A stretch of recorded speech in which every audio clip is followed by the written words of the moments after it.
नाम है सूबेदार केसर सिंह। मैं पिथौरागढ़ उत्तराखंड से आया हूँ। जब भी यहाँ बुलाते हैं मैं आता हूँ। कब भर्ती हुई थी आपकी, कब रिटायर हुआ? 75 में भर्ती हुआ और 2002 में रिटायरमेंट हुआ। कारगिल युद्ध मैंने लड़ा है। मैं कारगिल में कैटेगरी में आया हूँ।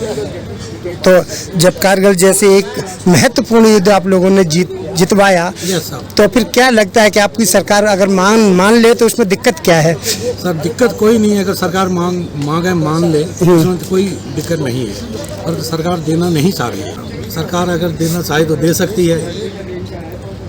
आप लोगों ने देश की सेवा की है, देश की सेवा के लिए जान जोखिम में डाल के हमेशा तैयारी से काम किया है, तो क्या लगता है सरकार आपकी मांग न मानकर आप लोगों के साथ अन्याय कर रही है? सर अन्याय तो कर रही है। सर सरकार ने 191 पेंशन देना चाहिए, क्योंकि हम देश के सैनिक हैं। हम देश की रक्षा करके आए हुए हैं और हमें 191 पेंशन देना चाहिए दिल्ली में। ये आपकी मांग बहुत दिनों से आप लोग लगातार कर रहे हैं सरकार से। क्या सरकार ने कोई आश्वासन दिया, कोई बातचीत हुई है, क्या रहा है आपका? सरकार ने आश्वासन तो दिया था साहब, पर लेकिन 191 पेंशन नहीं दिया। इससे भी जब तगड़ा धरना करने जा रहे हैं। अगर सरकार हमारी मांगे नहीं मानेगी, हम इससे भी और तेज धरना देंगे। मेरा नाम सुदेश गोयत है, wife of major Ajmer Singh Goyat. क्या मांगे हैं आपकी मुख्य? हमारी मांग है 1 रैंक 1 पेंशन की परिभाषा लागू करवाने की, जिसको हमारे आंदोलन को चलते हुए 2500 दिन हो गए। अगर 2500 दिन और भी बैठना पड़ा हम बैठेंगे, लेकिन जब तक परिभाषा लागू नहीं करेगी सरकार, जंतर मंतर से सैनिक नहीं हटेंगे। इतने दिनों से आप लगातार अपनी मांगें मनवाने के लिए जंतर मंतर या अन्य कई जगहों पर धरना दिया है। सरकार आपकी मांगों को मान क्यों नहीं? रीजन क्या लग रहा है जो क्यों नहीं मान रही? ये हमने उनको बता दिया है, वो जान गई है, समझ गए हैं। मुझे लगता है कि सरकार की नीयत में खोट है। सरकार धीरे धीरे हर चीज को खत्म करना चाह रही है। जैसे पहले रेलवे को किया, अब धीरे धीरे कहीं ना कहीं आने वाले समय में मुझे लग रहा है कहीं आर्मी को भी प्राइवेट करने की सोच रहे हैं। क्योंकि अभी मैंने सुना कि 3 साल पहले कोई भी नौकरी में जाएगा तो 3 साल पहले आर्मी में जाएगा। वो क्या करेंगे, आर्मी में कोई परमानेंट लेंगे नहीं किसी को, तो उनको पेंशन नहीं देनी पड़ेगी। ये फौजियों की पेंशन को बंद करने की एक साजिश है सरकार की। क्या लग रहा है जो अपनी जान जोखिम में डालकर बॉर्डरों पे और कई जगहों पे युद्ध भी लड़ते हैं, कारगिल जैसे युद्ध भी आपके जो यहाँ पे आए हैं सैनिक उन्होंने लड़ा है अपनी जान जोखिम में डाल के, तो सरकार को मांग अगर मान ले तो उसमें दिक्कत क्या है, क्यों नहीं मान रही? क्या सरकार के घर से कोई परिवार का कोई बच्चा बॉर्डर पे शहीद नहीं हुआ, और जब तक उनके घर से कोई बच्चा शहीद नहीं होगा वो तकलीफ नहीं समझ सकते। आज भी हर रोज हमारे भाई बॉर्डर से शहीद हो के घर आ रहे हैं। फतेहाबाद का एक हमारा वीर परसों आया है, दादरी का एक, हरियाणा में दादरी का एक लड़का शहीद होके आया।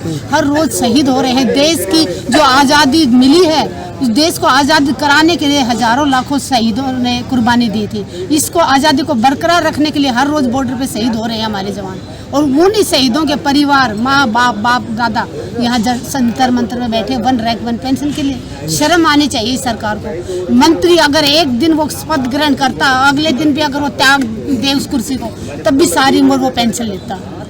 हजारों लाखों रुपए पेंशन में जाते हैं। देश का मैं कहूँगी कि 80% पैसा नेताओं के घरों में जाता है पेंशन के नाम से।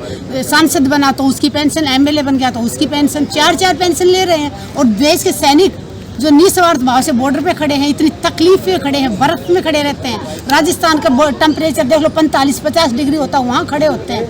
माँ बाप की डेथ हो जाती है, वो दाह संस्कार में नहीं पहुँच सकते, क्योंकि पहाड़ियों से उतरने में उनको 3-3 दिन लगते हैं। माँ का आखिरी चेहरा नहीं देख सकते, बाप का आखिरी चेहरा नहीं देख सकते। घर में बच्चा पैदा होता है वो पहुँच नहीं सकते, बहन की शादी होती है वो नहीं आ सकते। उसके बाद उनको सैनिकों के ऊपर यहाँ देना तो दूर, जो चीज़ें हमें मिले हुए हैं उसको काटने में लगी है बीजेपी सरकार। ये जो ढोंग करते हैं ना, मीडिया जो दिखा रहा है कि सैनिकों का बहुत भला करी है, सैनिकों से तो छीन रही है, सैनिकों का किया कुछ नहीं। सैनिकों को तो मोदी सरकार ने घाव दिए हैं जो हम कभी भी नहीं भूल सकते। 1 रैंक 1 पेंशन की परिभाषा लागू भी कर देगी ना, तब भी हम वो घाव नहीं भूल सकते जो इन्होंने हमारे ऊपर 3 बार यही जंतर मंतर पे जनरल सतवीर की पगड़ी पकड़ के जो पुलिस वाली हिला रही थी, विधवा बहनों का गला खींच के वो मंदिर मार्ग थाने में घसीट के ले गए। मेरे मंच से मेरे को घसीट के 15 पुलिस वाली पार्लियामेंट थाने में लेके गई। वो दिन हम कभी भूल नहीं सकते। लेकिन 1 रैंक 1 पेंशन हम भीख नहीं मांग रहे, ये हमारे सैनिकों का हक है और हमारी वीर नारियों का हक है, इसको हम लेके रहेंगे। मेरा नाम मेजर जनरल सतवीर सिंह, सेना मेडल। मैं चेयरमैन हूँ इंडियन एक्स सर्विसेज मूवमेंट का, और इस आंदोलन चल रहा है उसका अध्यक्ष। 2500 दिन के तकरीबन हो गए, आप लोग लगातार अपनी मांगे सरकार से मांग रहे हैं। क्यों नहीं हो पा रही है पूरी मांग, इसमें आप किसका डिफॉल्ट मानते हैं? 15 सितंबर 2013 को हमें भी बुलाकर वो रेवाड़ी ले गए थे और वहाँ उन्होंने चारों तरफ घूम के ये वायदा किया था कि 2004 में अगर उनकी सरकार आई होती तो 1 रैंक 1 पेंशन तब की मिल चुकी होती, और फिर वायदा किया अगर उनकी सरकार आएगी तो हम 1 रैंक 1 पेंशन लागू करेंगे। उनकी हम सब ने सपोर्ट किया, उनकी सरकार आ गई, लेकिन उन्होंने हमें 1 रैंक 1 पेंशन नहीं दिया। क्यों नहीं दिया, ये सवाल तो वही तो जवाब दे सकते हैं। उनको भली भांति मालूम है कि 1 रैंक 1 पेंशन क्या होता है। कमीशन और कमेटी बैठी थी, 1 मैन जुडिशियल कमेटी, जो बिहार का चीफ जस्टिस रिटायर्ड, उनको लगाया गया था। उन्होंने अपनी रिपोर्ट 26 अक्टूबर 2016 को सरकार को दे दी, लेकिन अभी तक उन्होंने वो रिपोर्ट खोली ही नहीं। लागू तो क्या करना, खोली ही नहीं, बताया नहीं कि क्या लिखा है। जैसे रिकमेंडेशंस उधर हम सब से बातचीत करी उन्होंने, पूरे देश भर में गए चीफ जस्टिस साहब जो बिहार के थे, तो हमें ये लगता है कि उन्होंने असली वाली 1 रैंक 1 पेंशन देने के लिए रिकमेंडेशन दिया होगा, क्योंकि जैसे बातचीत चली, लेकिन सरकार क्यों नहीं कर रही। तो ये सरकार से आप सवाल करिए, अगर एक सैनिक के साथ अन्याय होता है तो देश का दुर्भाग्य है, अगर सैनिक को सड़क पे आना पड़ता है तो देश का दुर्भाग्य है। हम सिर्फ अपनी जान को निछावर करते हैं, हम झंडा लहराते हैं या झंडे में लिपट कर तिरंगे में घर आ जाते हैं हमारी बॉडी। सरकार को नहीं करना चाहिए। तो आपको लगता है कि सरकार आप लोगों के साथ नाइंसाफी कर रही है? बिल्कुल बेइंसाफी कर रही है, 1 रैंक 1 पेंशन की बेइंसाफी कर रही है। असली वाली 1 रैंक 1 पेंशन नहीं दी और उनको मालूम है नहीं दी, फिर क्यों नहीं दी? कितने पैसे? केवल 2500 करोड़ रुपया और देना है, 5500 करोड़ रुपया दे चुके, टोटल 8200 करोड़ रुपया लगता था, अभी बढ़कर वो 10,000 रुपया कुछ हो गया।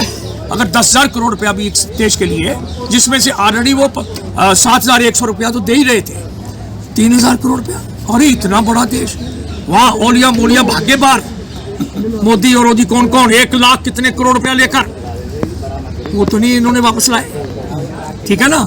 और हमारे सैनिकों के लिए 31 लाख लोगों के लिए बड़ी दुख की बात है। NCR करंट न्यूज़ को सब्सक्राइब करें और नोटिफिकेशन सबसे पहले पाने के लिए दबाएं बेल आइकॉन।